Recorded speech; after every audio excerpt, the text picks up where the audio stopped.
Hey, welcome to Hollywood Handbook, an insider's guide to kicking butt and dropping names of the red carpet line back hallways of this industry we call showbiz. Quick announcement, we're very, very excited for the new developments that have been going on with Sean and I. It is pilot season. This is the season where it's not for flying a plane. So, yes, and just for you guys, so you, where you live, have season like it's summertime. Or it's snowing now. But in Hollywood, since we don't have snow, what we have is pilot season, and now, say you're thinking about the plane. And it's not for being a plane flyer. It's for making a TV show out of a new story. Oh, and Brett put this in earlier. What up, what up?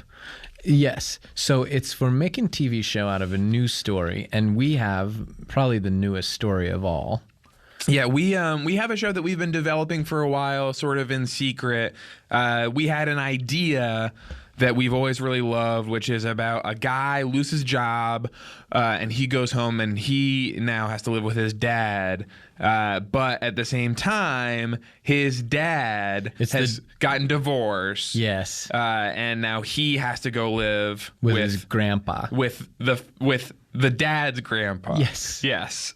And so now this original guy is living with his great grandpa and his dad. Yeah, and the grandpa has a very young son. Yes, who's younger than the main guy. Yes, very young, like a baby. So that baby technically is the main guy's grandpa because he's his great grandpa's son, and it's also the dad. Of the main guy's dad. So, like, if you think about that dynamic of a baby being your grandpa bossing you around, and when he says, like, I want more Cheerios or something, and you really have to take that seriously. Because this guy was basically in World War II, because he's your grandpa. So that is such a rich area for us. It was going to be called Baby Grandpa. Now, with all this stuff with the dress going on, they want to sort of parlay that dress that's different colors into the show. So it's going to be called Whites and Golds, where like some of the guys, they have different last names. Some of their last names are white and some of them are gold. Yes, and we've taken our share of shots at the dress and people who talk about the dress. And I think that, at the same time that we did say, like, we should talk about ISIS, also it's relevant. The dress is relevant. And now that we are engaged in... It brings us together, and it is scientifically important. So So we weren't wrong. We sat down for a couple meetings, and, we can see the other side of it as well. These opinions can coexist. We weren't wrong to talk about the other stuff, but at the same time, and it's not because we're being, paid to do the show necessarily, but it doesn't hurt for us to really take a good long look at what color is this dress, and should we be talking about it for a few days and hopefully for a few years to come, because the dress is the star of the show as much as Baby Grandpa is. And so we have a lot of very exciting casting announcements to share. We have set our cast. Do you want to go into some of the different people that we have playing some of the characters? Absolutely. One of the most challenging roles for us to cast was the main guy. And a lot of that was because the way that the wind is blowing and comedy skewing more female. And so we didn't really want a guy to play that role. And so it is going to be played by Roseanne Barr. And we're so women are funny, and we're so excited to have her on board. We grew up knowing about her, and so now to like actually see her and know what she looks like is like, wow, it's an exciting thing for just a comedy fan like we are. And to see her on TV and to know that she's been on TV before, and isn't that enough, and maybe the most important thing, whether she's necessarily right for the role. And that is a conversation we had. The dad, so there's like the main guy. The dad on the show is going to be played by Tom Hiddleston, the guy who was Loki in the superhero movies, Yes. his dad. He's Loki, yes. So it's Loki's dad, like that actor's dad, because at one point he was going to be kind of the main guy. It was going to be like a fun thing where Tom Hiddleston and his real dad were going to be sharing the screen for the first time. He is unable to do it. He is going to do the Avengers movie instead. He had told us that he had decided not to do that anymore. But he is going to go and do that. But we still do have his dad. And for those who think, oh, well, you couldn't get a big franchise movie star to join, well, you're wrong, because the great grandpa character is going to be played by the guy who is Peeta in those Hunger Games movies, and he's going to be in old man makeup. And so huge name right now. We can't believe actually that I couldn't believe I'm talking to the guy who plays Peeta, and he's host SNL, and he's such a star, and it's Josh something, and so to have him as the great grandpa and the gravitas it brings. And the voice of the dress is going to be Dennis Leary. It's fun to see a sweet thing like a dress, and then to hear some of the sour things that come out of his mouth. That Dennis has to say, and he's not, and I'll tell you something, the dress is not too pleased with these Starbucks it sees popping up everywhere, and it's going to probably have a thing or two to say about that, and it's mocha latte frappa, I just want a cup of coffee! And so you'll be seeing some of that out of Dennis and what he thinks about Cindy Crawford and her body. So we'll be tracking the show. Like a lot of stuff is going to be going on with the show. We have a table read set for next week. The dress wishes it was on Cindy Crawford, because Dennis then would feel like he was touching. So yes, the table read. Table read next week. We have shooting week after that. Editing. And the baby's the baby's Hayes' baby. Yes, yes. The grandpa. Baby grandpa. Which is, yes, and it's sort of where the idea came from, because my baby was kind of bossing me around a little bit, and I said sort of like, what are you, my grandpa? And at the time, you think it's just a funny joke, but then it becomes like, wait, you actually should be a grandpa on the show. Like that came from somewhere. Yeah, there's a reason I said that. It's because you should be a grandpa. Because he could play it, yeah. But yeah, the table read we're so excited about, and some of the people that are going to sit in to do punch up on that table read, and we'll just name some of those writers right now. And they're not necessarily people who you always think of as writers first, but that is what capacity they're going to be there in. Tevin Campbell. Condoleezza Rice. Janet Reno. Smokey the Bear. Janet Jackson. The guy who used to play for the Los Angeles Kings, Joe Thornton. The little creatures from the Quiznos subs ads. They're like little furry creatures. An ice cream cone. Tom Sandoval from Vanderpump Rules. So those are just some of the people who are going to be doing punch up for us. It's you'll get to have this window into the process that a lot of people don't normally get. So we are going to track it in real time. Lots more to come over the next few weeks. So yeah, look forward to next week. We'll tell you how the table read went, and just with the progress we're making. With Whites and Golds, FKA Baby Grandpa. So last week we were talking about our pilot. We're still very excited. Everyone involved is maybe even more excited about the project. We had our table read this week, which is it's always very so informative. Yes, because then when you actually get the actors in the room together and put it now up on it's real. feet, you say, oh, yes. Now it's real. People are actually reading this thing. Like now it's for real. Because before it was just a little imagination drips of ours that had splashed onto a piece of paper, and I can't believe anyone's even reading this stuff.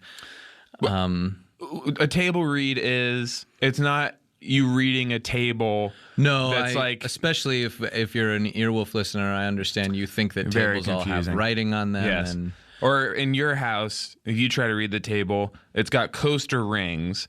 And you think that from not using a coaster, it's got water rings. You think on it just says ooh. Ooh, you think it says ooh, and you yeah, think your so- table's a ghost. You get upset. This is people sit around the table and they read the script. Yes, that's right. Table, sit around, read the script. Yes, so what they're reading is not the actual table. And the actors are doing the script reading, and all the executives and the money guys are in there and saying, oh, this is good, but this could be better. And you get great feedback that way. We are making a few changes to the project, which always happens. It's expected that this is just part of it. That's the purpose of the table read, is to see what's not working and what needs to change. If you recall, the project was initially about the dress that people didn't know the color. Yes, it was whites and golds. It was, families combining, and it was about that famous dress that we all love. And it was originally known as Baby Grandpa before that because my son, Carper, was playing this baby who was also the main guy's grandpa. It's played by Roseanne Barr. They're backing off of the baby aspect of it has been minimized, if not eliminated. And the grandpa aspect of it has also been greatly reduced, if not eliminated. So they're backing off that side of it, and I see that instinct, especially because the dress is so popular, and that just seems so much more now than a baby or a grandpa. They which is wanted kind to of old. put the dress as like the forward and have that be sort of the central conceit of front it. and center. And it's not that the baby grandpa stuff wasn't funny, because it is, like, to have a baby telling you World War II stories. That's great. But it wasn't right for this show, and we see that now. And so the baby's out. We ended up not getting the dress as well. We should say that. Now, we don't have the rights legally to show the dress. It's trademarked, and so you would think, oh, well, then we'll go back to the baby grandpa thing. No, that's off the table now. So what we are doing is we are showing something that does appear to be two different colors. It can't be a dress, because that's obviously legally very sticky. And it has to be something from nature. Yes. So, which you can't copyright. This is a little secret. Like, you can take anything from the woods and just use it in a show. Right. You might be thinking, can't you just make it a tennis skirt or some other item of clothing? And the answer is definitely no. And we talked about that. So a lot of what Hayes and I have been doing this week is just going out in the woods and picking up different rocks and sticks and things and seeing if we'd be taking pictures with our phones and seeing if they kind of can look like different colors and shadows or something. And just until we find the perfect rock for the table read, we had Or stick. Yes, sure. Just for the table read purposes, we had engineer Cody just lie down and go to sleep on the table to kind of be, to just be a placeholder. This was not what we expected. The network likes him. Yes. And Cody is, in fact, from nature. He's naturally occurring. I mean, he's not. So at any rate, and we've gone through a bunch of Life Right stuff with Cody already for Engineer Codyboy, our movie. So, yeah, I mean, he's going to be the primary aspect of the pilot moving forward, which we hope isn't going to be a problem. And Roseanne has since moved away from the project. She's exited the project. Yes. The PETA guy from Hungry Games. The table read, we had some issues with him. He was calling in from Bosnia, which we knew. He was shooting something over there. A movie. We ended up getting this operator, like a Bosnian phone operator, who we kind of couldn't get past. So we were having him just do the part in place of PETA from Hunger Games for Magic. a while. Yes, and so that worked so well. It's hard to imagine what it would be if we stuck with PETA from Hunger Games. So now it's this Bosnian phone operator. Hiddleston is still involved, but he is going to be operating Mr. the camera. Hiddleston. He prefers to be called Mr. Sorry, Hiddleston. Mr. Hiddleston, and I keep doing that. He's going to be operating the camera, and we've actually got this really exciting kid replacing him, who is Jen Salke's nephew. She's like the number 2 executive at NBC, right under Greenblatt. And so she has this really cool nephew who she just thought would be perfect for it. And I couldn't agree more. And Jen, if you're listening, he is a dream and a total charmer and better than Hiddleston, Mr. Hiddleston, just like what you said. So right as of right now, the cast is Engineer Codyboy as the dress, sort of just sleeping on a table, and we can sort of make him look however we want. And then the baby's gone. Carper. Yeah, the baby's no longer. Do you want to talk about that? I don't know where he is. Ever since that table, I left the table read. And there was some discussion I had with Brooke that she would be driving him home. But as far as I know, she didn't pick him up. And since this was, Tuesday? Yeah. I haven't seen him. I don't know if he's upset. Because this could have been like a big opportunity for him. Yeah. You hate to have like family stuff get in. I don't know if he's mad at me or what, but I haven't heard from this baby at all. That wouldn't be fair. I mean, he was there and he saw that not everything was playing, and not his fault entirely. Would he have preferred, because like 2 weeks ago, none of this was happening at all. Yeah. So would he have preferred just like nothing to happen? Yeah, I mean, the visibility that he got and to read in front of all those execs, it can only lead to good things down the line. So anyway, the show obviously no longer called Whites and Golds, no longer called Baby Grandpa. It is Untitled Engineer Codyboy Project. We love it, and we can't wait to start filming, and we're going into production very soon. So wish us luck, and good luck to all you at home who are listening with all your dreams. Is this exciting for you? Yes, Cody. Do you want to talk about? I mean. You barely said anything since you were asleep when they told us that they wanted you to star in the project. Did you know about this? Did we even tell you? I did. My agent spoke with them. I'm just a little disappointed that it's not a union gig. I figured. Well, it's union for the actors, the writers, and the directors, but you don't really fit any of those categories. Yeah. Right. The sound engineers union is not part of this. Well, it's the 695, and we're pretty strong, but for some reason, I want to play ball with you guys. I'll go to bat, but I was a little disappointed about that. So if we can make it up in different ways, I'm open to ideas, suggestions. And he's doing a lascivious sort of lip lick, finger hand gesture with his combined with his a mouth. with a tantalizing lip lick. And now he's taking a big lug of what looks like dirt milk. It's not chocolate milk, but it is brown, and so I think dirt milk might be right. It's coffee. Well, it just can't be. And that Cody, is kind of, take a picture of it. And if you think about it, it is coffee is something of a dirt milk. Please don't pull an Engineer Sam and not take a picture of your drink that we're making fun of, because that really upset me when that happened. And please be a good little engineer. He had such a funny drink that he was drinking. He was drinking pizza sauce, and we all remember how funny that was. And only I got to see it now, and so what a terrible tragedy for all of time. And so make sure you get a drink of your dirt milk. Okay, we can do that. There's a funny guest coming in today. Shelby Farrow is Hey, welcome to Hollywood Handbook, an insider's guide to kicking butt and dropping names in the red carpet line-back hallways of this industry we call showbiz. What up?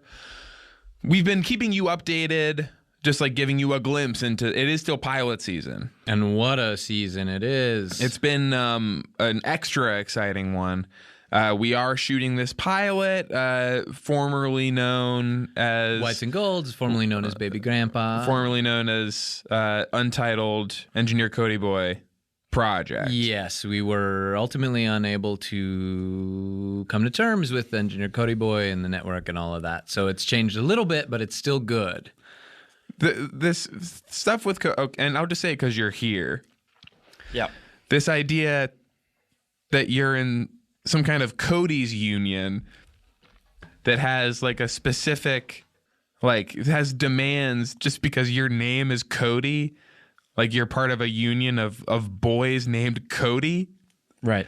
I'm incredulous about that. It doesn't make any sense to me that all boys named Cody are in a union that requires them to be paid exorbitant amount of money for and also doing a project. The requirements on set, we had to have 2 liters of Diet Sprite remix and a lot of other Surge. very specific items. Yes, Surge as and well. you know you can't have Surge.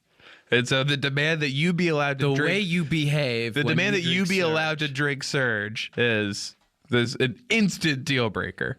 We are not going to let you on that set with Surge in your body because the things I've seen you do on that stuff is just insane. Well, like to say in the terms, if you can't stand the heat, get out the kitchen. And that's so strange that that's part of your union code because it's so vague. And the heat in this instance is just letting you drink Surge, and we're not going to do that. It's branching off the 695, and also not just people named Cody, but the other engineers with the title Cody. We've recently acquired them as part of the union as well. So if you want to work with Engineer Cody, Yeah, Brett, that's not canon for us. or Engineer That's Cody part of Sam. that's part of the other show. That's not part of our No. This whole other Engineer Cody thing. Don't have time for it. Not Don't part talk of our about show. that bullshit here. But and you did say people named Cody when you set these rules before. You said it was a union for boys named Cody. Right, but we acquired them. That additional, The additional people, that additional. non-boys. Well, it's an additional note that was added after the fact to the terms. One of the things was you had to be allowed to punch a priest on set.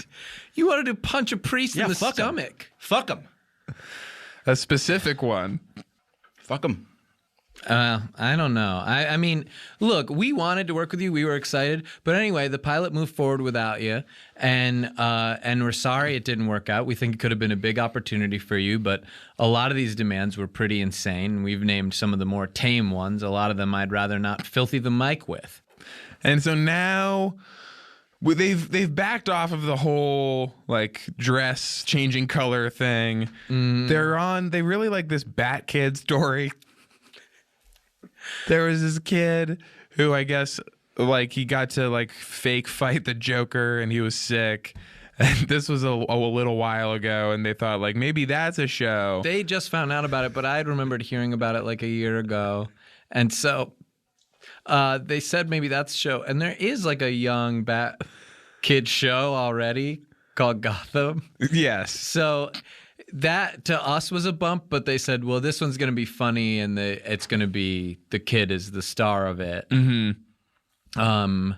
So that's great. It's super exciting for us.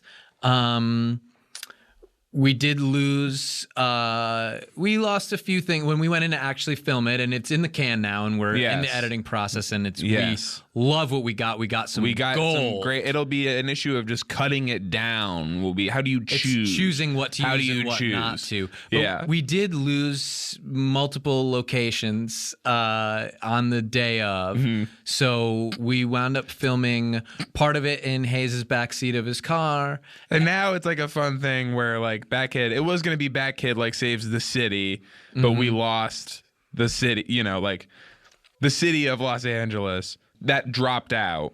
Yeah. And so now it's going to be like he saves like one of these little small boxes of Cheerios from what we were able to get in the car to attack the Cheerios, which is just Hayes' girlfriend's dog. Mm-hmm. And we created sort of a special effect where that little like pull down thing that leads to the back seat comes down and Carrie Ann's dog's head like pokes through the thing and is barking, and the Batkid has to like shove it back into the back seat and get that little compartment shut, which is tough because he is very sick. Yes. So, because you know, had we done this a year ago, that would be one thing.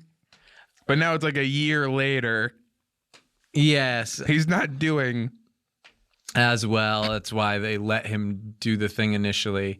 But, you know, it's great. We loved Batkid. We loved working with that car. Mr. Hiddleston was a whiz with the cameras and the tech stuff. We did lose him halfway through filming and sort of had to do it ourselves. And some of that footage doesn't match up exactly. We had a poor understanding of eye lines. Yeah, what they don't say is that, like, whose eye line is it? And it mostly ended up being the dog's.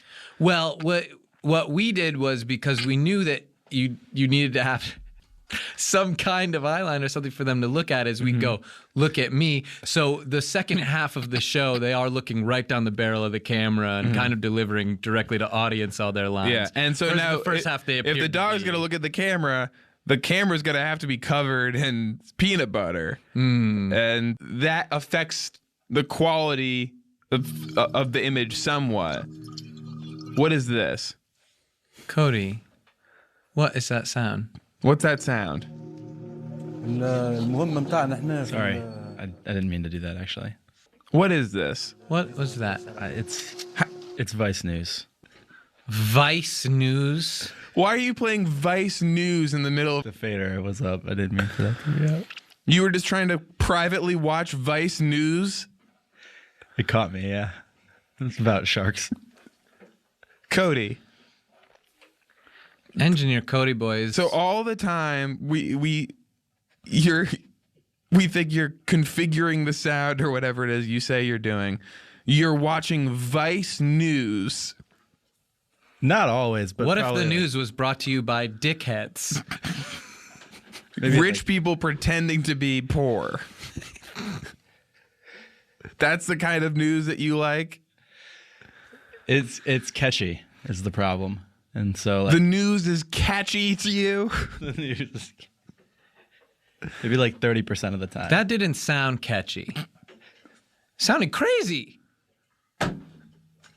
Anyway, so what the show is now is 22 minutes of this sick kid in the backseat of my car trying to defend a mini box of Cheerios from my girlfriend's dog that's popping out of the backseat through that middle compartment. We haven't gotten confirmation on the dog breed yet, but we have asked her to look into it a little bit. Because she's doing one of those mail order things. It takes a very long time. Yes, but it looked like it's not a scary looking dog, unfortunately, for the show. He's really sweet, which is great. That he does not like Cheerios. Didn't want him. So that, look forward to that. We are going to have to put the sound in afterwards. That became an issue during filming. I guess we had expected Engineer Codyboy to be on set, so we thought we'd have kind of a sound guy around. And I could hear everything Batkid was saying and the dog, but it didn't come through. Right. Which is an opportunity. That's always an opportunity to put in some hip music or whatever we want. It lets us do some experimental stuff that otherwise, just like having the normal sound, we wouldn't have necessarily thought to do. And I hope it runs for 25 seasons. It's a really great show, and you're going to love it. You're going to laugh, and you're going to have fun. Anyway, I see you looking very intently at your computer, Cody. What did a little guy in glasses went to the desert or something? We wanted to follow up on, we told you a few weeks ago about our pilot, formerly Untitled Engineer Codyboy Project, formerly Whites and Golds, formerly Baby Grandpa, formerly Untitled Batkid Dog Project, and now it is currently that. It is still...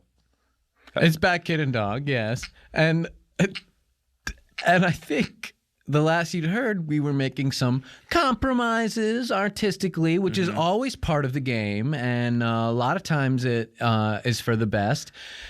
So we weren't positive about the footage that we got. Some of the footy was a little rough. You never know, especially with the effects. But the full edited version screened just yesterday. For all the studio heads and all the biggest A-list stars. And people peed from laughing, and they made them do... Being scared. Yes, from being scared. And that was never our intention. We don't like to do that. But to see that emotional response almost made me understand partially why some people do Want to look at a ghost. Yes, and although that's not for me... and I only ever see a ghost if I've been tricked. It is okay for the people who like it. Go ahead and like it, because anything, whether you're doing a pee because you're laughing or because you're so scared, it's just nice to do that. The effects turned out amazing. The effect shots. It looks fucking insane. I mean, absolutely incredible. And I, at some points, felt like I was inside the Batkid's car with him. If you use, there's a trick where if you take a little Hot Wheels car and film it with a normal size camera, it looks like a big car. Oh, yeah. And you can throw it, bounce it off of a trampoline. I mean, you can make it do all kinds of tricks that you can't necessarily do with a big car, and you just move the camera in so close. And it only gets a little bit of your hands. And you just draw... You draw the driver's face on it, and it looks fucking amazing. And so... we couldn't be more thrilled, and I will admit now I had my doubts at certain points, but we crushed it. We've got a great piece of footy here on our hands. And we have some good news. You can probably hear me smiling. Yes. We have some good news. You can go ahead. It's the announcement that you expect when someone has a great pilot, and that is that the network likes it so much they have decided, drum roll please, not to do it this season, but instead to roll this project into perhaps a future year, or more likely a series of films. We have 18 great minutes of footage that they said would work better cut into a bunch of movies rather than just being a pilot. So we don't have to reshoot anything. They can take these 18 minutes now and make a lot of really good movies out of them. Yes, and what I was so excited about was even just looking at some of the still frames and being like, imagine this as a poster. And that is sort of the ultimate achievement, because you are always trying to make art. So thank you for taking this journey with us. But you guys get to now be a part of this as well, and that was sort of our goal from the beginning. We want to say thank you also to Tim Treese and Anastasia Vigo, who got us some very nice T-shirts for our Wolf Cool shingle that we ordered. Those turned out very nice. It's a lot of mentioning now for them on the show. Yes. And so now I think this is a good time for us to kind of part ways. Don't you think? Just like we'll keep doing our show, and like you guys can do They've almost graduated in a way. Yes. And we're very and it's bittersweet, but it's mostly sweet, and best of luck with everything and because everything. It's just like between like we got the birthday cards from Anastasia, and she called into the call-in show, and now we got the T-shirts, and so Tim it's Treese like sang the Popcorn Gallery on stage. Yes, it feels like it's it's like what's the next thing, and that's when you start to get a little nervous, you know, when it has to be stepped up every time. It feels like that's when you get into territory where it could be a little bit scary with. And I think America's ready for the next Tim Treese and Anastasia Vigo. because it is terrifying to imagine what they want now in exchange for so much of an investment. And I'm imagining some of the stuff now, and I'm not willing to do that.